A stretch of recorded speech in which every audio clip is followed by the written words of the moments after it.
এবারে ডাকসু নির্বাচন নিয়ে আলোচনা করতে রাজধানীর নয়াপল্টন থেকে আমাদের সঙ্গে যোগ দিচ্ছেন কেন্দ্রীয় ছাত্র দলের সহসভাপতি তৌহিদ আওয়াল। আপনাকে স্বাগত জানাচ্ছি সংবাদে, এবং শুরুতেই আপনার কাছে যেটা জানতে চাইবো যে আপনারা এত দেরি করে প্যানেল কেন দিলেন?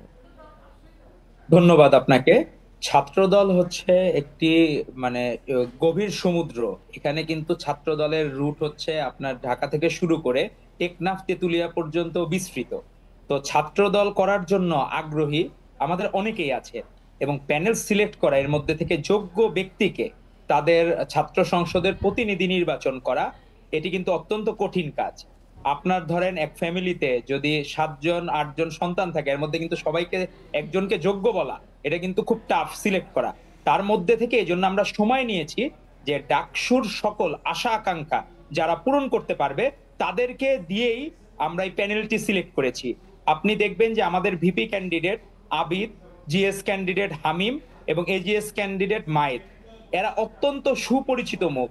আবিদের যে কেউ কাউকে ছেড়ে যায় না প্লিজ, এটি কিন্তু সারা বাংলাদেশের মানুষের কাছে ব্যাপক ভাইরাল হয়েছে, হৃদয় জয় করে নিয়েছে যে প্লিজ কেউ কাউকে ছেড়ে যায় না। হামিমের ভূমিকাও ছিল প্রশংসিত, কমল মেডিয়েটের আচ্ছা, মধ্যে আরেকটা দিয়ে। বিষয় একটু জানতে চাইবো আপনার কাছে, যে ছাত্র দল ক্যাম্পাসে কোনো বাধা মোকাবেলা করছে কিনা?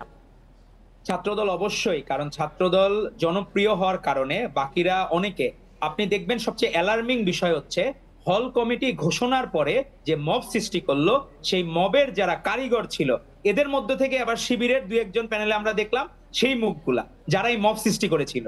তো সেই জায়গায় ফজিলাতুন্নেসা হলে আমাদের ছোট বোন, তাকেও ফর্ম নিতে বাধাগ্রস্ত করা হয়েছে। গতকাল জগন্নাথ হলের সাধারণ শিক্ষার্থীরা তারা প্রতিবাদ জানিয়েছে, তারা বলতেছে যে ওই জায়গায় যে 71-এ রাজাকারদের যে নিন্দনীয় ভূমিকা, সেই জগন্নাথ হলেও অনেককে হত্যা করা, গুম করা হয়েছিল 71-এর সময়। তো সেখানকার সাধারণ শিক্ষার্থীরা চাচ্ছে না যারা এই ইয়েতে 71-এ যাদের ভূমিকা বিতর্কিত ছিল এবং যারা বাংলাদেশের বিপরীত অবস্থান নিয়েছিল, তাদেরকে আর দেখতে চাচ্ছে না সাধারণ শিক্ষার্থীরা। এই বিষয়টা অত্যন্ত অ্যালার্মি, এবং ছাত্রদলকে সেক্ষেত্রে বাকিরা তো ডাকসু নির্বাচনে বাধাগ্রস্ত। আইন শৃঙ্খলা পরিস্থিতি নিয়ে শঙ্কা রয়েছে বলে মনে করছেন কি? আইন শৃঙ্খলা পরিস্থিতি নিয়ে আমরা অবশ্যই একটু শঙ্কা বোধ করছি, কারণ যখন আপনি দেখবেন জুলিয়াস সিজারের মতো স্বীকৃত নিষিদ্ধ ছাত্রলীগ করা ছেলেও মনোনয়ন ফর্ম কিনেছে, তারটা এখনো বাতিল হয়েছে কিনা ভোটার লিস্ট থেকে আমরা এখনো পাই নাই। তো আমরা যখন দেখব জুলিয়াস সিজারদের মতো ছাত্রলীগরা যখন মনোনয়ন কিনে তাদেরকে কোনোভাবে ভোটার তালিকা থেকে বাদ দেওয়া হয়নি, সেটি আমাদের জন্য অ্যালার্মিং। আমরা চাবো যারা ছাত্রলীগের সাথে সম্পৃক্ত ছিল, যারা চায় নাই 24-এর গণ অভ্যুত্থান হোক, তাদেরকে দ্রুত ভোটার তালিকা থেকে বাদ দেওয়ার জন্য।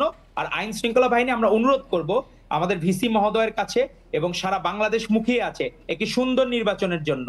তো আমরা কখনোই পরিবেশ পরিস্থিতি ছাত্রদল সবসময় অনুকূলে রাখার জন্য কাজ করে যাচ্ছে, সেটি বাকি অপরাপর সংগঠনগুলো, আমরা তাদেরকে অনুরোধ করব, ইসলামপন্থী রাজনৈতিক দলেরও ছাত্র সংগঠন আছে, তাদেরকে অনুরোধ করবো তারা যাতে মব সৃষ্টি না করে। আর আরেকটা যারা প্রশ্ন আসলে রয়েই যায়, যে সবার জন্য তাহলে সমান সুযোগ প্রশাসন নিশ্চিত করতে পেরেছে বলে মনে করছেন কি?